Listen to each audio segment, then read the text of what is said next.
করেছেন। সুতরাং এই যে ইকরাফি ক্যাডেট মাদ্রাসা, এটা জেনারেল এবং মাদ্রাসা শিক্ষার একটা সমন্বিত সিলেবাস। এই জেনারেল এবং মাদ্রাসার সমন্বিত শিক্ষা সিলেবাসের মাধ্যমে আধুনিক নুরানি পদ্ধতির মাধ্যমে এই ইকরাফি ক্যাডেট মাদ্রাসার ভেতরে আপনার ছেলেটাকে নিয়ে আসেন, মানে এটাকে আপনার এই মাদ্রাসায় পড়ান।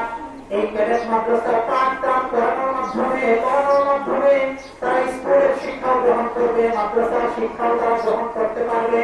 সুতরাং যখন পরবর্তীতে চাইলে তাকে আলেম বানাতে পারবেন, হাফেজ বানাতে পারবেন, চাইলে তাকে স্কুলে ভর্তি করে দিতে পারবেন। সুতরাং অত্র এলাকায় এই ইসাপুরা বাজার এবং একক সম্পর্কে এই ইউসুফগঞ্জের যে সমস্ত মানুষ এই